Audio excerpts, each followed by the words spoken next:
Hello dear student, कैसे हैं आप लोग? बढ़िया हैं। डियर स्टूडेंट, आज हम लोग बात करने जा रहे हैं रसायन विज्ञान के बहुत इंपॉर्टेंट टॉपिक के बारे में। उसका नाम है अभिक्रिया की कोटि और आणविकता।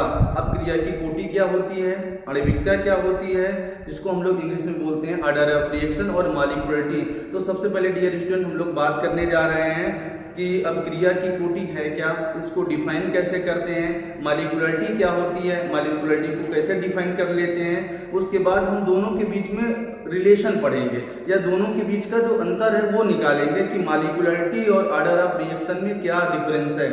जो कि ये वाला जो ऐसा टॉपिक है कि कल आपका बोर्ड का पेपर है केमिस्ट्री का, तो कल के पेपर में हो सकता है ये 2 नंबर का या 4 नंबर का पेपर में आए।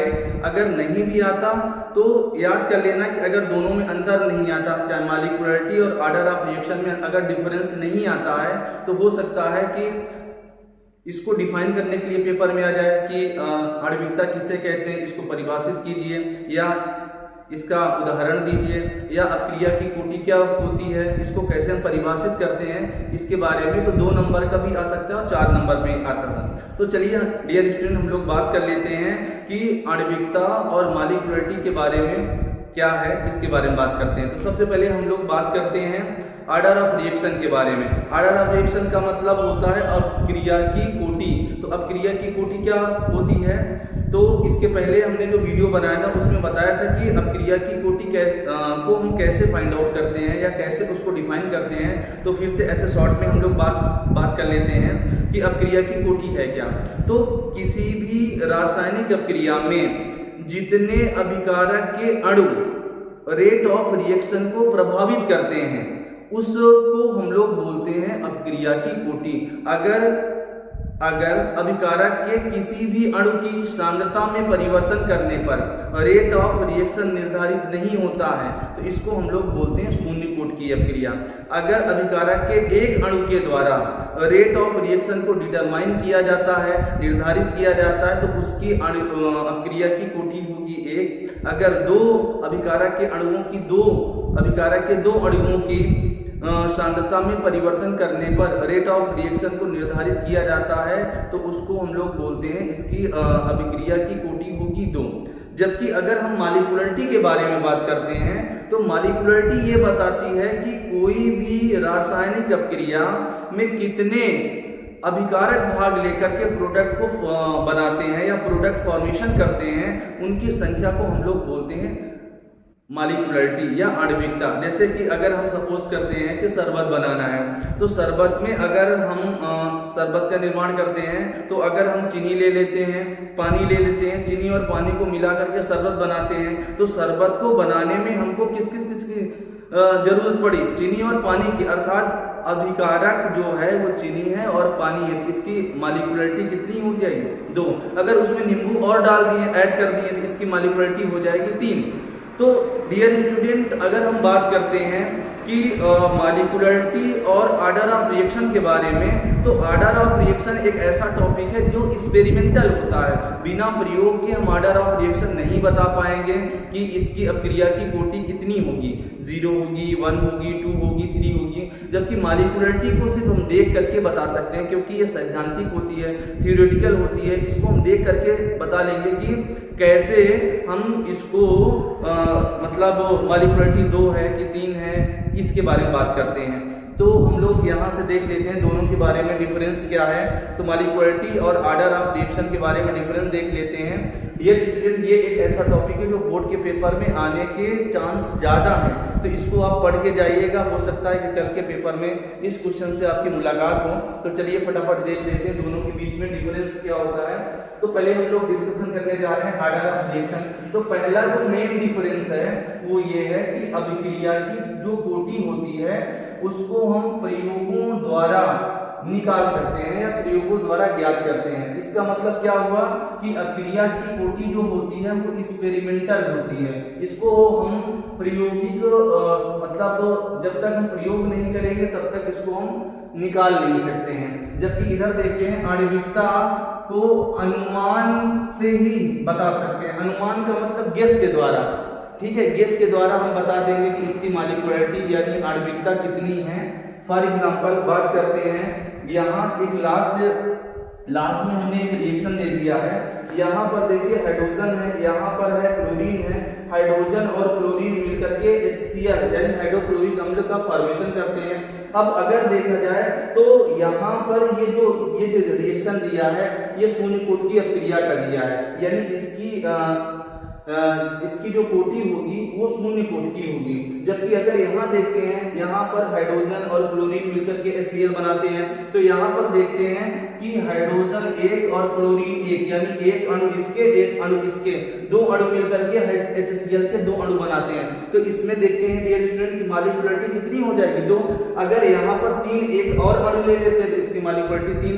तो अगर हम यहाँ देखें तो फर्स्ट वाले में क्या था कि इसको हम प्रयोगों द्वारा निकालेंगे। अगर हम इसको प्रैक्टिकल नहीं करेंगे तो हमको नहीं पता चल पाएगा कि इसका ऑर्डर ऑफ रिएक्शन क्या है। जबकि इसको तो हम देख करके ही बता सकते हैं कि भैया इसकी मॉलिक्यूलरिटी 2 होगी, 3 अगर अभिकारक होंगे मॉलिक्यूलरिटी 3 हो जाएगी, 1 अगर होंगे तो मॉलिक्यूलरिटी 1 हो जाएगी। तो ये पहला डिफरेंस है। तो सबसे पहला जो मेन डिफरेंस है इसको हम एक्सपेरिमेंटल के द्वारा देख सकते हैं या प्रायोगिक प्रयोग करने के बाद बताएंगे, और इसको तो हम अनुमान विधि से ही ज्ञात कर लेते हैं। ये पहला डिफरेंस है। दूसरा डिफरेंस माय डियर स्टूडेंट, अभिक्रिया की जो कोटि होगी वो पूर्णांक भी हो सकती है, भिन्न भी हो सकती है, शून्य भी हो सकती है और ऋणात्मक भी हो सकती है। ये बहुत बड़ा डिफरेंस है। अगर अभिक्रिया की कोटि होगी तो ये पूर्णांक में भी हो सकती है, इंटीजर के फॉर्म में हो सकती है, ये फ्रैक्शन के फॉर्म में हो सकती है, भिन्न के रूप में हो सकती है, या शून्य होती है, या ऋणात्मक यानी नेगेटिव हो सकती है। जबकि अगर यहाँ देखते हैं तो आणविकता हमेशा जो मॉलिक्यूलरिटी होती है वो हमेशा पूर्णांक में होती है, यानी धनात्मक होती है।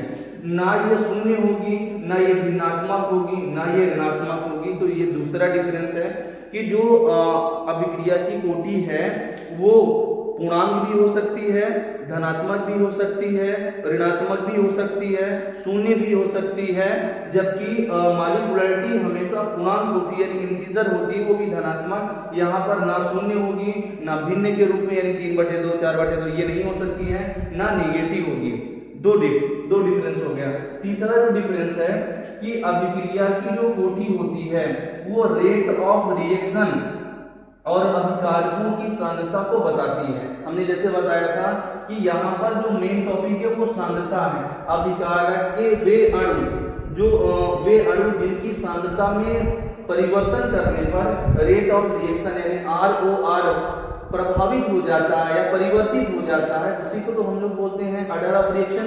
तो यहाँ पर हम देखते हैं कि जो तीसरा जो हमारा डिफरेंस है वो अभिक्रिया की जो कोटि होती है वो अभिकारकों की सांद्रता को व्यक्त करती है, यानी अभिकारकों की सांद्रता को बताती है। जबकि यहाँ देख लेते हैं जो मॉलिक्यूलरिटी होती है यानी आणविकता अभिक्रिया में भाग लेने वाले अणुओं की संख्या को बताती है।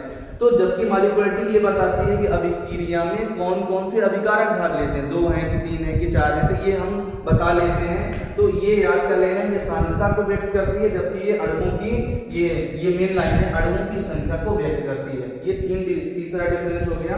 अगर चौथे डिफरेंस के बारे में बात करते हैं डियर स्टूडेंट, तो अभिक्रिया की जो कोटि होती है वो सरल एवं जटिल अभिक्रियाओं पर लागू होती है। यानी कहने का मतलब कि जो भी अभिक्रिया की कोटि होगी वो चाहे सिंपल रिएक्शन हो चाहे कॉम्प्लेक्स रिएक्शन हो। अब यहाँ बात है सिंपल रिएक्शन क्या होता है, ऐसा रिएक्शन जो एक स्टेप में हो जाए, यानी एक ही स्टेप में रिएक्शन कंप्लीट हो जाए, उसको हम लोग बोलते हैं सिंपल रिएक्शन या सरल अभिक्रिया बोलते हैं। तो ये चाहे एक स्टेप में हो चाहे मल्टी स्टेप यानी 2 स्टेप 3 स्टेप में हो, तो उसका ऑर्डर ऑफ रिएक्शन हम फाइंड आउट कर सकते हैं, चाहे वो कॉम्प्लेक्स रिएक्शन हो चाहे सिंपल टाइप के रिएक्शन हो। जबकि मॉलिक्यूलरिटी क्या होती है, मॉलिक्यूलरिटी हमेशा ये सरल अभिक्रियाओं की ही हम निकाल सकते हैं। सरल अभिक्रिया का मतलब कि अगर कोई अभिक्रिया एक स्टेप में पूरी होती है तो उसको हम सिंपल रिएक्शन बोलते हैं। तो वो सिंपल रिएक्शन की हम लोग मॉलिक्यूलरिटी फाइंड आउट कर लेते लेते हैं, लेकिन अगर कोई अपक्रिया 2 स्टेप में 3 स्टेप में होगी तो उसकी मॉलिक्युलरिटी हम लोग फाइंड नहीं कर पाएंगे। तो ये डियर स्टूडेंट ये चौथा आपका डिफरेंस हुआ। नंबर 5वां डिफरेंस बात करते हैं तो इसमें अपक्रिया की जो क्रिया विधि है इसको हम लोग बोलते हैं मैकेनिज्म। अपक्रिया की जो क्रिया विधि है वो संपूर्ण पदों पर विचार किया जाता है, यानी इसमें अपक्रिया की जो क्रिया विधि है उसमें जितने भी पद हैं, यानी अगर अभिकारक और उत्पाद देख लेते हैं, अभिकारक के 1 2 3 यानी जितने भी अभिकारक के अणु हैं तो उस पर हम लोग विचार कर लेते हैं, जबकि इसमें अभिक्रिया के विशेष पदों पर ही ध्यान दिया जाता है, यानी जो अभिकारक के विशेष पद हैं यानी 1 पद 2 पद 3 पद सिर्फ उसमें ही विचार किया जाएगा, और जबकि इसमें सारे जितने पद हैं उस पर विचार किया जाएगा। तो ये 5 डिफरेंस है। 5 डिफरेंस में डियर स्टूडेंट अगर आप 4 भी डिफरेंस लिख करके आओगे ना तो 2 नंबर 4 नंबर 3 नंबर आपको मिल ही जाएगा। तो ये वाला जो टॉपिक है ऑर्डर ऑफ रिएक्शन और मॉलिक्युलरिटी में डिफरेंस, डियर स्टूडेंट इसको आप बढ़िया से पढ़ करके जाना। तो एक बार चलिए फिर हम मोटा मोटा देख लेते हैं कि दोनों में डिफरेंस क्या है। तो पहला डिफरेंस ये है कि ये प्रायोगिक मान है, ये अनुमानित मान है, यानी इसको प्रयोग के द्वारा निकाल सकते हैं, ये थ्योरेटिकल है सिद्धांत के द्वारा निकालेंगे, इसको देख करके बता सकते हैं। दूसरा ये है कि अपक्रिया की कोटि पूर्णांक हो सकती है, भिन्न हो सकती है, शून्य हो सकती है और ऋणात्मक हो सकती है, जबकि आणविकता हमेशा पूर्णांक होगी यानी धनात्मक होगी, ये पूर्ण संख्या के रूप में होगी। तीसरा जो है अपक्रिया की कोटि रेट ऑफ रिएक्शन को प्रभावित करने वाले जो भी अभिकारक की सांद्रता होगी उसके बारे में बताती है, जबकि आणविकता अणुओं की संख्या के बारे में बताती है। चौथा डिफरेंस क्या है, अपक्रिया की कोटि चाहे वो अपक्रिया सरल हो चाहे जटिल हो, दोनों के बारे में ऑर्डर ऑफ रिएक्शन हम निकाल सकते हैं, जबकि इसमें आणविकता हमेशा केवल और केवल उसी की आणविकता निकाली जाएगी जो सिंपल रिएक्शन होगा, जो 1 स्टेप में पूरा होगा। नंबर लास्ट वाला है कि इसमें अपक्रिया के सारे पदों के बारे में मतलब विचार किया जाता है, जबकि इसमें अपक्रिया के विशेष पदों के बारे में विचार किया जाता है। तो वीडियो देखने के लिए आपका बहुत बहुत धन्यवाद। कल आपका पेपर बहुत ही अच्छा जाएगा। अगर डियर स्टूडेंट अगर आप हमारे YouTube चैनल पर नए हैं तो हमारे YouTube चैनल को ज़्यादा से ज़्यादा शेयर करिए, लाइक करिए और हाँ सब्सक्राइब करना ना भूलिएगा। जस्ट इसके बाद हम लोग एक बहुत इंपॉर्टेंट टॉपिक के बारे में बात करने जा रहे हैं, उसका नाम है राउल्ट का नियम, जो कि पेपर के लिए बहुत इंपॉर्टेंट है। वीडियो देखने के लिए धन्यवाद।